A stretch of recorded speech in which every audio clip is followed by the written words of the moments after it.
क्या आपको उस प्लास्टिक के नीले ड्रम से डर लगता है? शायद उत्तर प्रदेश के लिए यह एक लोगों के लिए सिर्फ एक पानी या अनाज रखने वाला मामूली बर्तन है, लेकिन यूपी वालों के दिल में अब इस नीले ड्रम की एक खौफनाक जगह बना ली है।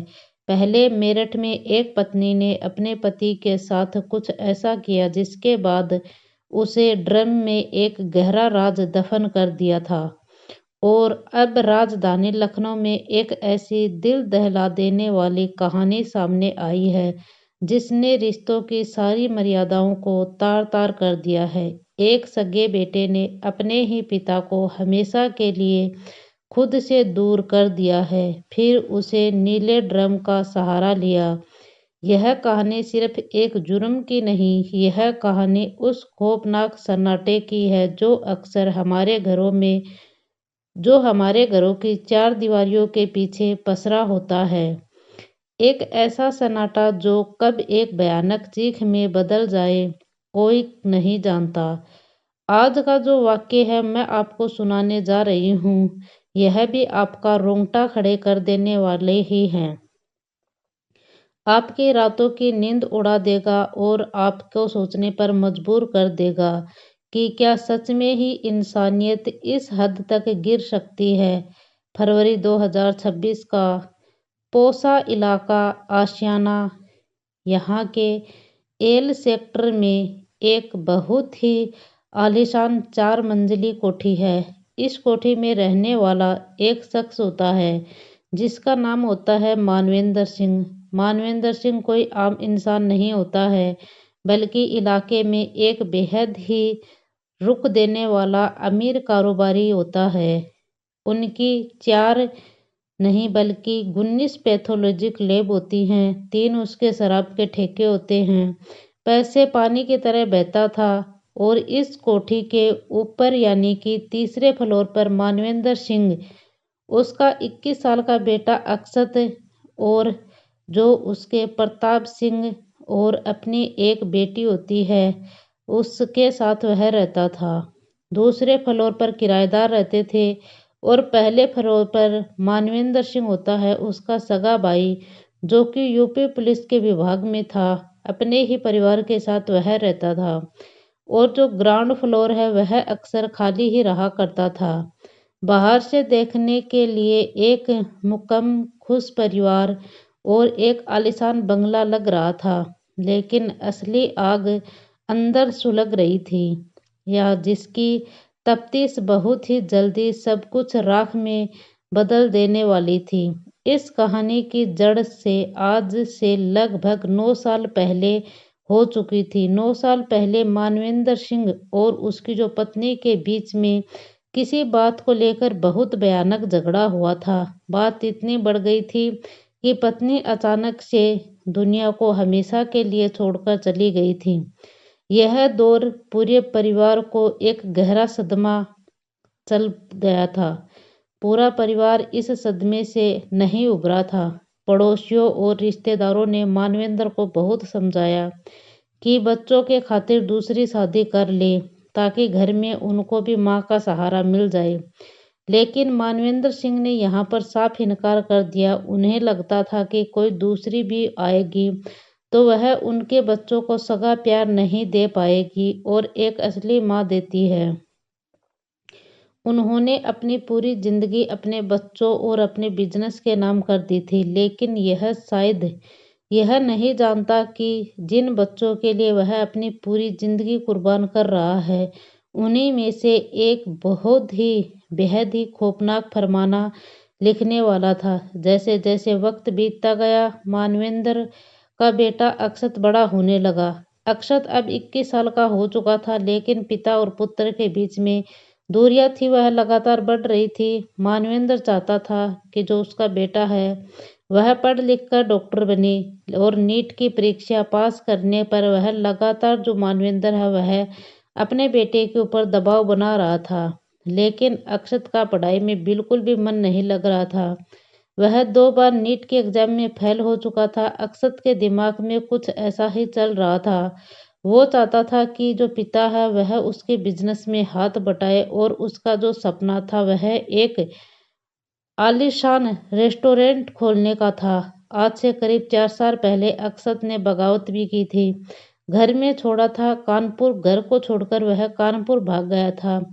पीछे छोड़कर गया था वह 6 पन्नों का एक चिट्ठी लिखकर। उन्होंने अपना पूरा बिजनेस प्लान लिखा था कि वह कैसे वह एक पैथोलॉजिक लैब को बंद करके और वह अपना रेस्टोरेंट चलाना चाहता है। उस वक्त मानवेंद्र सिंह होता है वह उसे संपर्क करने की कोशिश करता है और उसके बाद उसे कानपुर से वापस घर खींच कर लाता है।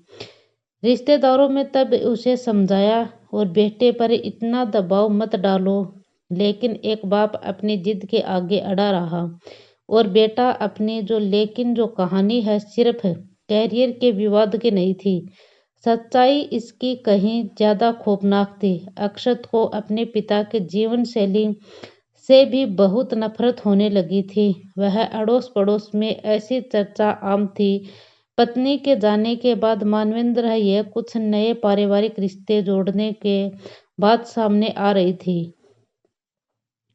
अब शायद वो दूसरी शादी करके अपनी नई जिंदगी शुरू करने का मन बना रहा था। अक्षत को यह डर सताने लगा कि अगर पिता ने दूसरी शादी कर ली तो जो करोड़ों की जायदाद है, यह लेब और यह शराब के ठेके उनके हाथ से निकल जाएंगे। अक्षत की अयासी जिंदगी है, उसे खर्चीले मिजाज हैं। मानवेंद्र भी अब उसे तंग आ चुका था। वह कुछ ही समय पहले घर में कुछ कीमती गहने भी चोरी किए थे। मानवेंद्र ने अपनी नौकरानी पर शक किया था, लेकिन बाद में पता चला कि वह गहने किसी और ने नहीं बल्कि खुद उसके बेटे अक्षत ने ही उड़ाए हैं।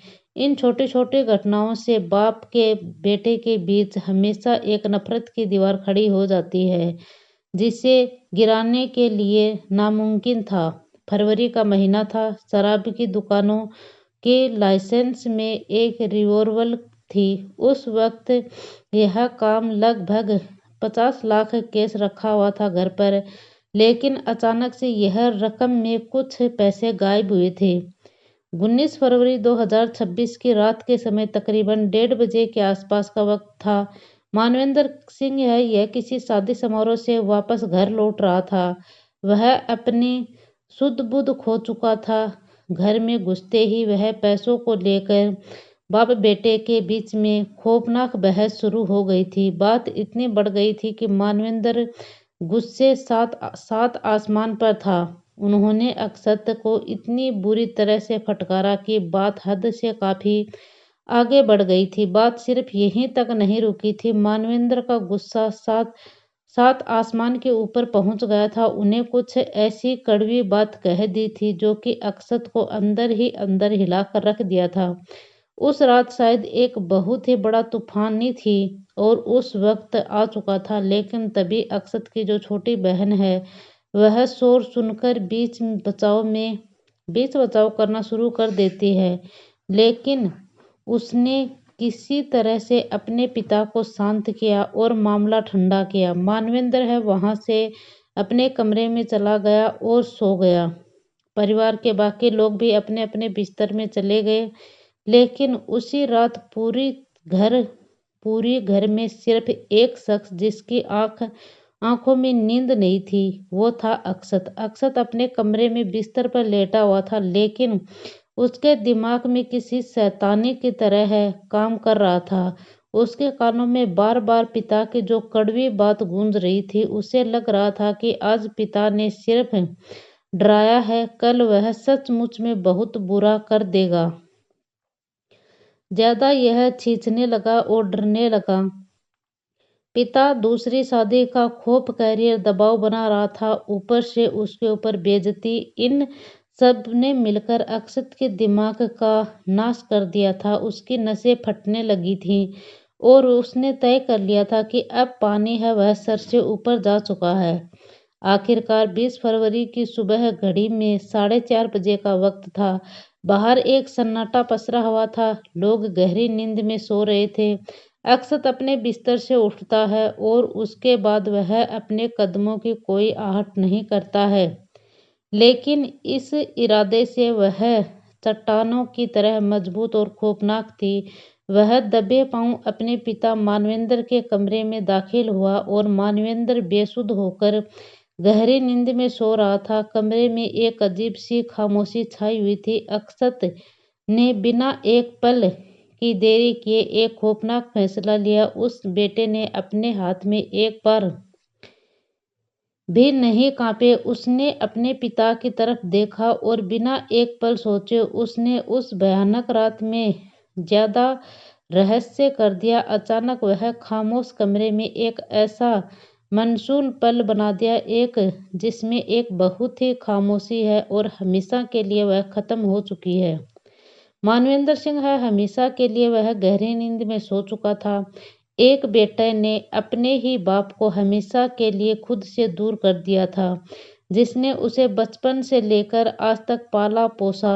लेकिन सबसे खौफनाक बात यह थी कि इस खौफनाक घटना के बाद अक्षत वही खड़ा रहा। उसने अपने पिता को अपनी आंखों के सामने हमेशा के लिए जाते हुए देखा, लेकिन उसकी आंखों में पछतावा का एक आंसू तक नहीं आया। वो अजीब सी हलचल सुनकर दूसरे कमरे में सो रही अक्षत की जो कि कॉलेज जाने वाली बहन बेदवास होकर भागती हुई आई। उसे जब उसने कमरे का दरवाजा खोला तो सामने नजारा था। उसने उस लड़की की रूह कांप दी और कमरे में वह खौफनाक मंजर पसरा पड़ा था और सामने उसका सगा भाई एक बहुत ही डरावना रूप में था। वह सामने खड़ा था। बहन की चीख निकलने ही वाली थी कि अक्षत ने उसकी तरफ मुड़कर बेहद दर्द आवाज में कहा, शांत रहना। जो भी हुआ है उसके बारे में एक लफ्ज मत बोलना।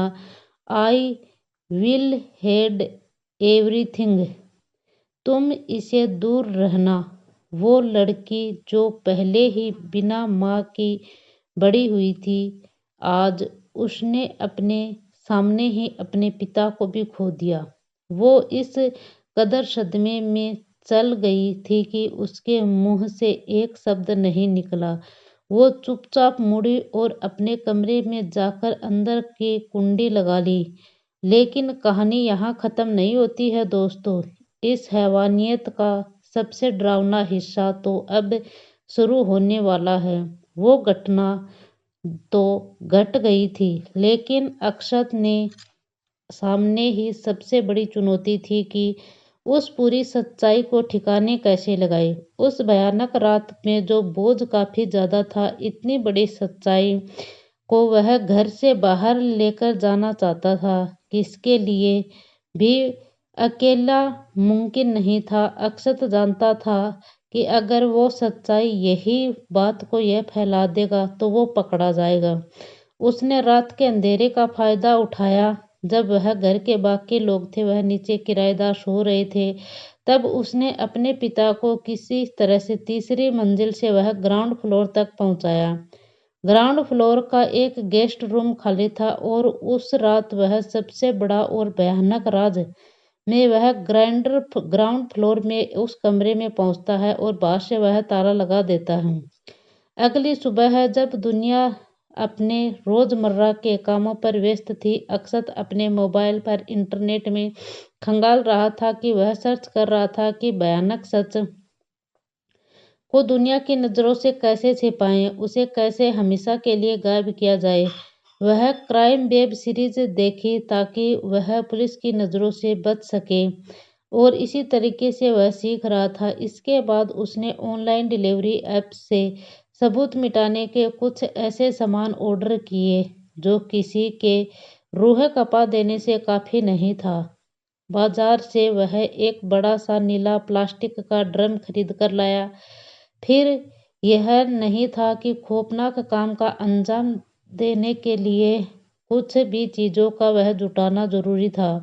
अब शुरू हुआ था उस कोठरी के अंदर उस खौफनाक खेल में। अक्षत उस ग्राउंड फ्लोर के कमरे में घुसा उसने सबूत मिटाने के लिए डरावना रास्ता चुना, जिसकी कल्पना मात्र ही सहहीन कर देती है। आप सोचिए कि एक कमरे में एक बेटा अपने बाप के वजूद को हमेशा के लिए मिटाने की हर हद पार कर रहा था। उस कमरे में सन्नाटा इस जुर्म की गवाही बन रहा था, लेकिन उस हैवान के माथे में कोई शिकन नहीं थी। किसी को शक ना हो, इसीलिए उसने रजाई और चादर का सहारा लिया। वहां पर उसने पूरी तरह से छिपाया और नीले ड्रम के अंदर एक ऐसा राज दफन किया जिसे सोचकर भी रूह कांप जाए। फिर उन चीजों का इस्तेमाल किया ताकि वह इंसानियत का यह सबसे घिनौना राज कि उसी कमरे में दफन हो जाए। लेकिन इस पूरी घटना का सबसे दिल दहलाने वाला सच तो यह है कि अक्षत ने इसके बाद किया। इस रूह कपा देने वाली घटना को अंजाम देने के बाद जब इस खौफनाक जुर्म को कर चुका था, उसे अचानक भूख लगने लगी। वह सीधा पहले फ्लोर पर अपनी चाची के पास गया और बहुत ही मासूमियता से बोला कि चाची, आज बहुत जोर की भूख लगी है, आज कुछ बढ़िया खाने का मन कर रहा है, आप प्लीज आज चिकन और पनीर बना दो। चाची को क्या पता था कि जिस लड़के के लिए वह प्यार से चिकन और पनीर बना रही है, वह अभी अभी अपने बाप के साथ क्या कर कर आया है।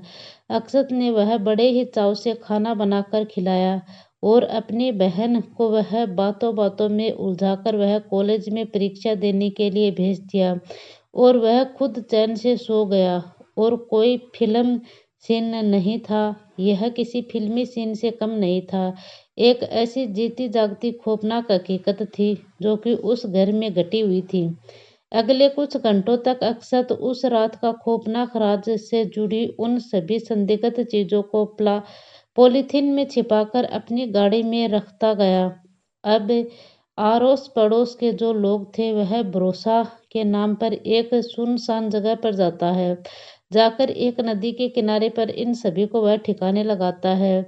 उसने अपने पिता के 3 मोबाइल फोन भी वही ले जाकर स्विच ऑफ कर दिए और वह पुलिस को चकमा दिया। और वह 21 फरवरी को अक्षत ने अपने चाचा जो होते हैं पुलिस में, वह छुट्टी लेकर आए थे और वह छुट्टी बिताकर घर लौटे तो उन्होंने मानवेंद्र के बारे में पूछा तो अक्षत ने बड़ी ही सिफारिश से झूठ बोल दिया कि पापा 20 तारीख को सुबह 6 बजे किसी काम से दिल्ली के लिए निकले थे। चाचा को थोड़ा सा शक तो हुआ, लेकिन मानवेंद्र था, यह तीनों फोन लगातार बंद आ रहे थे। यह तब दोबारा जब पापा से पूछा तो 22 फरवरी तक यह मानवेंद्र का कोई सुराग नहीं मिलता है। तो वह खुद अक्षत और उसका चाचा पुलिस स्टेशन पहुंचते हैं, उसकी गुमशुदगी की रिपोर्ट दर्ज करवाते हैं। अक्षत ने यह सातिराना अपहरण तो किया था और हद पार कर देता है। पुलिस ने जब इस जांच को पहचानने के लिए खुद को बेगुनाह साबित करने के लिए उसने पड़ोसियों और दोस्तों को मिलकर एक व्हाट्सएप ग्रुप बनाया, जिसमें उसने लिखा कि यह फाइलिंग यानी कि पापा मिसिंग केस, और यहाँ पर मानवेंद्र मिसिंग केस के नाम से एक व्हाट्सएप ग्रुप बनाया। पुलिस ने ढंग से काम करना नहीं किया और फिर हम खुद अपने पापा को ढूंढ रहे हैं। लेकिन कहते हैं कि ना जुर्म कितना भी शातिर क्यों ना हो, कातिल कितना भी शातिर क्यों ना हो, वह कोई ना कोई सुराग छोड़ देता है। जब लखनऊ पुलिस इस हाई प्रोफाइल के मामले में जांच में शुरू करती है तो सबसे पहले इलाके के सीसीटीवी कैमरे को खंगालती है। फोटोज में वह 19 तारीख की रात के तकरीबन 1:30 बजे अपने गाड़ी से उतरकर वह घर के अंदर तो जाता हुआ दिखाई देता है, लेकिन इसके बाद जब पुलिस अक्षत के पिता की मोबाइल लोकेशन चेक करती है तो उसकी कॉल डिटेल रिकॉर्ड सारा कच्चा चिट्ठा खोल देती है। जिस वक्त मानवेंद्र का फोन बंद हुआ था, ठीक उसी वक्त उसी जगह अक्षत के भी लोकेशन भी आ रही थी। पुलिस को यही से यकीन हो चुका था कि मुजरिम कोई बाहरी नहीं है, बल्कि मुजरिम है वह घर के अंदर ही है। पुलिस अक्षत को हिरासत में लेती है और हिरासत में लेने के बाद जब पुलिस इस सारी हेकड़ी निकालती है और इस लड़के को परफेक्ट कहानी गढ़ाकर पुलिस इससे सवाल जवाब करती है। सवालों के आगे ये टूट जाता है। अक्षत ने सबसे पहले अपने अंकल को बुलाया और रोते हुए एक झूठी कहानी गढ़ दी और उसने कहा कि पापा गहरे मानसिक तनाव से थे और उन्होंने खौफनाक कदम उठाया और मैं बहुत ज़्यादा डर गया था, इसीलिए सब कुछ मैंने ठिकाने लगा दिया। आरा, बंटी और लेकिन पुलिस को मानने की यह कतई तैयार नहीं थे कि कोई खुद के साथ इतना गहरा निशान नहीं कर सकता और इसी तरह से कैसे गायब हो सकता है। आखिरकार जब पुलिस ने अपने जांच के दायरे बढ़ाए, सख्ती से अक्षत को और पूछताछ की तो उसने अपना गुनाह कबूल किया। 24 फरवरी 2026 सुबह है जब पुलिस अक्षत को हथकड़ी पहनाई तो उसकी कोठी में वापस लेकर आई। जब पुलिस ग्राउंड फ्लोर में उस कमरे में घुसी तो वहां पर नजारा देखकर अच्छे अच्छे पुलिस वालों के भी पसीने छूट गए। वहां वो नीला ड्रम रखा हुआ था जिसके अंदर एक पिता का वजूद उस खौफनाक साजिश की गवाह दे रहा था। मौके से इस पूरी खौफनाक वारदात से जुड़े वह सभी अहम सबूत, कुछ संदिग्ध चीजें, एक बहुत अहम सुराग बरामद हुआ। जैसे ही यह खबर बाहर आई पूरे इलाके में हड़कंप मच गई। जो रिश्तेदार पड़ोसी अब तक मानवेंद्र को ढूंढ रहे थे उनके पैरों तले की जमीन खिसक गई। किसी को यकीन नहीं हो रहा था कि जो लड़का उसके साथ बैठकर चाय पी रहा था, व्हाट्सएप ग्रुप का मैसेज कर रहा था, उसने ही अपने पिता को ऐसे खौफनाक बर्ताव के लिए और इस तरह से हत्या की। कोठी में रह रहे किराएदार तुरंत घर छोड़कर भाग खड़े हुए। अक्षत की बहन जो कि पूरे खौफनाक मंजर के मानवेंद्र जो बचा हुआ था उन्हें बैकुंठ धाम ले गया और जहां उसके भतीजे ने उसे मुखाग्नि दी। एक करोड़पति कारोबारी जिसे अपनी पूरी जिंदगी अपने बच्चों के लिए लगा दी, उसका अंत एक नीले ड्रम में हुआ। दोस्तों, इस कहानी को सुनाने का मेरा मकसद किसी की भावनाओं को ठेस पहुंचाना नहीं, बल्कि आपको सोचने पर मजबूर करना है कि हमारे समाज में आज किस दिशा में जा रहा है। पैसों का लालच ज्यादा, यानी कि वह हवस और रिश्तों से बढ़ती दूरियां इंसान को किस हद तक अंधा कर देती है, यह वाक्य ही उसको जीता जागता सबूत है। क्या एक पिता की शक्ति इतनी बड़ी वजह हो सकती है कि एक बेटा इतनी खौफनाक साजिश रच डाली। आज वह खौफनाक नीला ड्रम सिर्फ एक प्लास्टिक का डिब्बा नहीं, बल्कि वह प्रतीक है उस संवेदनशीलता का और उस सातिरपन का जो कि आज हमारे घरों के गहरे अंधेरे से मार चुका है। अगर आपको यह कहानी पसंद आई हो तो इसको आप अंदर तक झकझोर कर रख देने वाला इस वीडियो को लाइक कर दीजिए और ऐसे ही दिल दहलाने वाले सच्चे मामलों के लिए हमारे चैनल को कर लीजिए सब्सक्राइब। और आपका इस वीडियो पर क्या कमेंट है, आपकी इस घटना के ऊपर क्या राय है, हमें कमेंट बॉक्स में ज़रूर बताना। और आखिर तक इस वीडियो की असली गुनाह में कौन है, वो लालच, वो दबाव या फिर कुछ और। अपना ही अपने परिवार का ध्यान रखें। मिलते हैं अगले वीडियो में, तब तक के लिए जय हिंद, जय भारत।